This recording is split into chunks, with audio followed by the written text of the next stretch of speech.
Please welcome Mang Sayadaullah.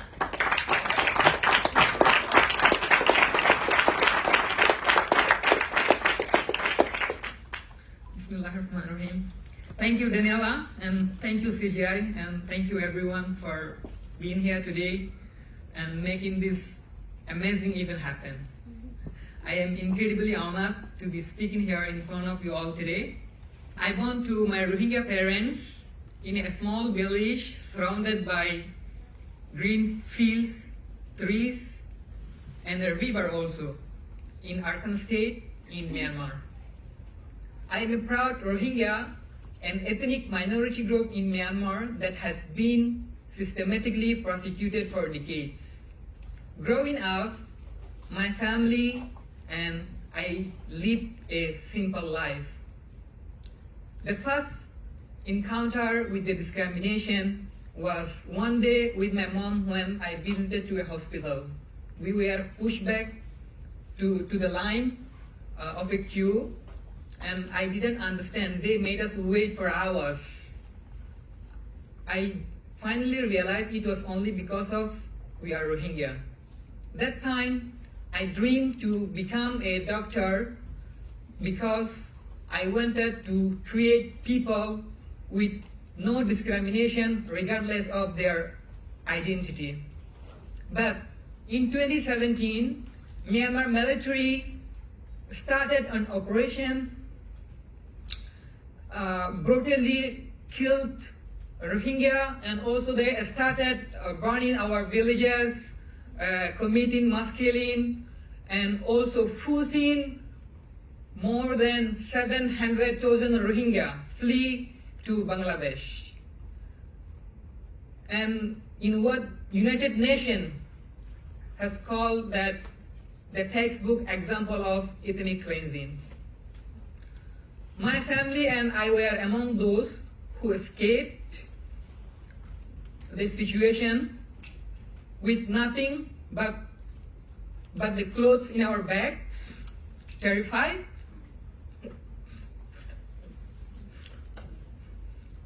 We didn't know what would be next for us. Sorry.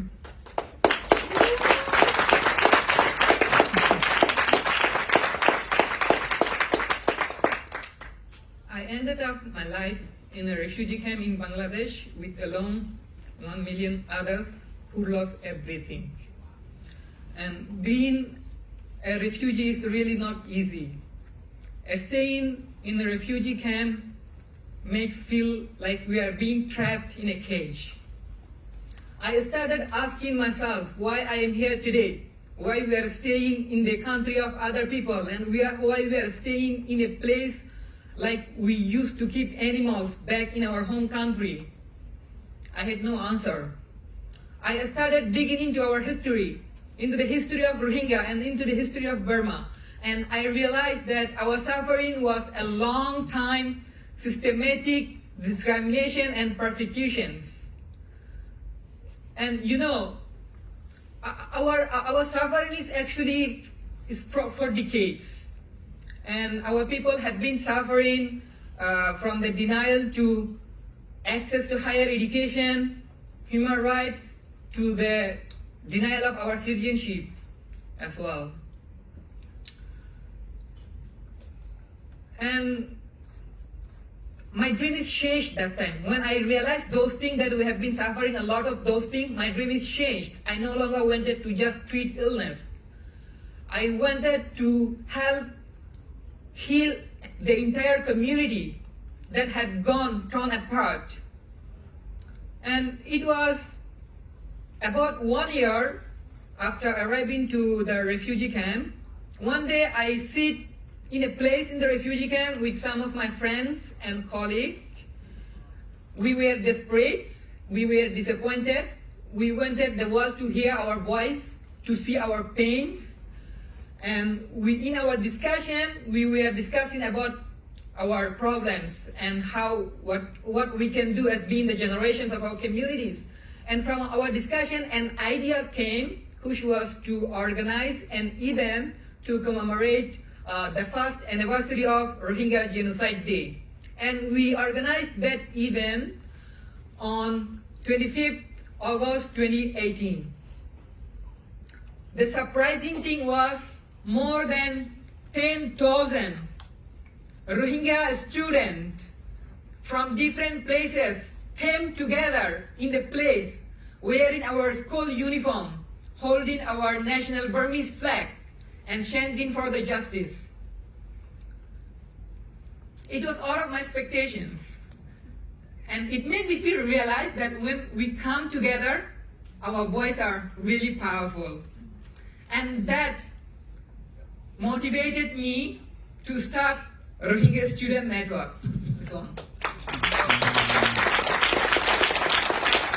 At Rohingya Student Network, we do things very differently. Rohingya people were always at the mercy of others, NGO, aid agencies, and governments. No chance, no access to raise our concerns in decision making, even those decisions are for the Rohingya people.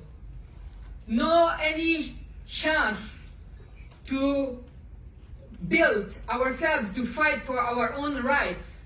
No opportunities to build our skills. But Rohingya Student Network is our way to change that narrative. At Rohingya Student Network, we do not wait for others to speak for us. We speak for us. We do not let others, and we do not wait for others. And every day, we remind each other that we are not just victims. We are leaders. We are innovators, and we are change makers. And the story of RSN and my story is just an example of the community suffering the greatest challenges and offering a powerful solution. And I am the first Rohingya from the refugee camp to attend a university here in the United States. And it was an impossible thing I made possible with the commitment and with the support of those who believe in my confidence. And today, if we look, our world is facing huge challenges. In fact, we usually see and we are interacting with the challenges every day. But the solution we need are not in the place we expect. The solution comes from the people, those who are like me, who have lived experience, who have gone through the struggle, and who knows and who better understand what it means to fight for a better future. So today I would like all of you, please, I would like all of you to recognize the values of community-led effort. Please recognize the values of community-led effort and invest in the voice and idea of those who have lived experience. Support us, help us, stand together with us. Let us create a world where everyone, regardless of their identity, their background, has a chance to live and thrive. Thank you.